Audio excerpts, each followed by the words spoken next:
বাংলাদেশের জনসেবা উন্নয়ন, এই দুটো হলো আমাদের আজকের প্রবেশে আলোচনা। ও যাত্রা করতে তবে আমরা গোড়ার দিকে মনোযোগ করব।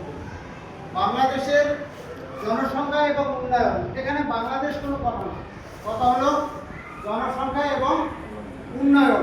এটা একটা আরেকটা পারস্পরিক কিভাবে সম্পর্ক। যদি তোমার সম্পর্ক নির্ণয় করতে হয় তাহলে প্রথমে তোমার করতে হবে কি, জনসংখ্যা যারা সেই জনসংখ্যাটাকে তোমাকে চিহ্নিত করতে হবে। আর জনসংখ্যা যারা আছে এদের কি উন্নয়ন হলো না হলো সেটা তোমাকে নির্ণয় করতে হবে।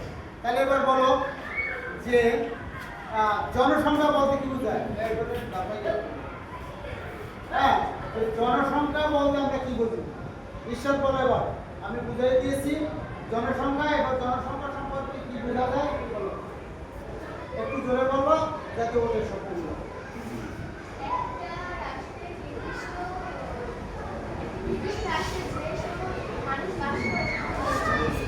আচ্ছা, নির্দিষ্ট রাষ্ট্র না বলে ওটাকে বিকল্প একটা নাম আমি বলছিলাম।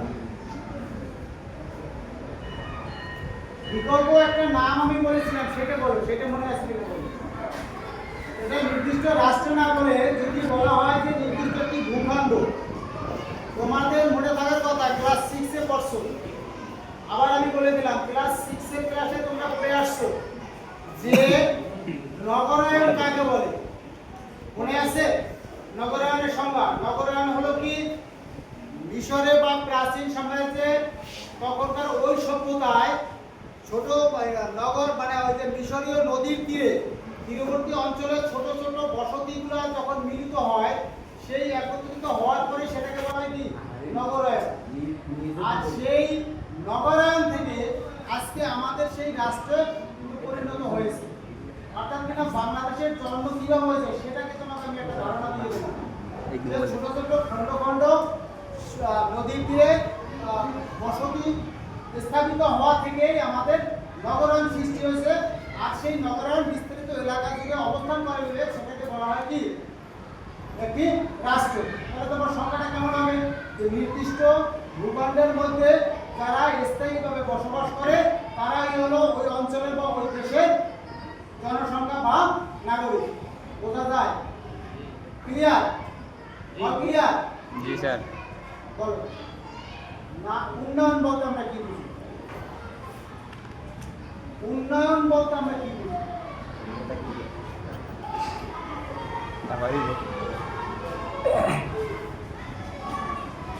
করো না, ভুলে গেছো।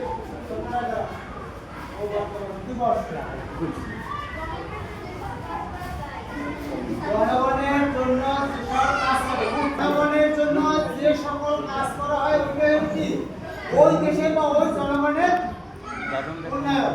এটাই তো মূল জিনিস, এটা বোঝার জিনিস যে জনগণ, যদি তুমি জনগণের জন্য কাজ না করো সেটা তোমার উন্নয়নমূলক কাজ হবে না। তোমার ওই অঞ্চলে স্থায়ী জনগণ আছে, বসবাস আছে, সমাজ আছে, বসো, এই সমস্ত পরিকল্পনার জন্য অর্থাৎ তাদের সুযোগ সুবিধা দানের জন্য যে সকল সমাজে কাজ করা হয় সেটাই হলো জনহিতকর কাজ বা উন্নয়নমূলক কাজ। আর সেটাই হলো দেশের উন্নয়ন। যেমন ওই যে ওভারঅল বড় বড় উন্নয়ন আমাদের দেশে যে মেগা প্রজেক্টগুলো হয়েছে, এই মেগা প্রজেক্টগুলো আমি বলবো এটা অনেক একটা বড় ধরনের কাজ। এই মেগা প্রজেক্ট কিন্তু আমাদের এই ছোট রাষ্ট্রে এত গরিব কান্ট্রিতে অনেক টাফ ব্যাপার। এই উন্নয়ন স্বাভাবিক, মনে করো আমাদের এখানে একটা পিচ ঢালার রাস্তা হয়েছে, আছে না? আমাদের এটা কি উন্নয়ন না? এটা কিন্তু উন্নয়ন। এটা কি ছিল এক সময় ছোট একটু একজন মানুষ যাইতে পারতো, একটু ব্যাগের মতন ছিল, সেই রাস্তার ব্যবস্থা ছিল। এরপর কি হয়েছে, একটু মাটি দিয়ে জড়ো করছে, যাদের পার করতে পারে একটু প্রশস্ত করা হয়েছে, বড় রাস্তা করা হয়েছে। কেন সেই বড় রাস্তা দেখা যাচ্ছে এখন কাদা হয় কিছুতে। তাহলে মানুষ ডেভেলপ করার জন্য, উন্নয়ন করার জন্য কি করলো? প্রথমে কুয়া ফেলাইলো, ইট দিল, পানি তুলে, এখন কি হলো সেটাকে পিচ ঢালা রাস্তা করা হয়েছে। তাহলে কি এটা কি উন্নয়ন না? এটাকে বলা হয় উন্নয়ন। তাহলে এই যে উন্নয়নমূলক, এখন কথাটা হলো পিচ ঢালা রাস্তা আছে, উন্নয়ন করেছে। আচ্ছা, এখান থেকে যদি আমি ইচ্ছা করি, আমার যদি টাকা থাকে, হাতে ব্যয় থাকে, ওভারঅল কাশিনাবাদ স্ট্যান্ড থেকে হাই মার্কেট পর্যন্ত কি করবো, একটা ওভারব্রিজ ফ্লাইওভার করে দিলাম, জনগণের আরো উন্নয়নের সুবিধা করে দিলাম। তাহলে নিচে জ্যাম জপ আছে, অনেক সময় এটা বাঁচবে না, অ্যাক্সিডেন্ট হয়ে যাবে। তাহলে এটা কি হবে? এটা হলো ওভার উন্নয়ন। মানে এটি হলো মেগা প্রজেক্টের উন্নয়ন। সমস্যা নাই, করতে পারি। হয়েছে না 3-4 মিনিট?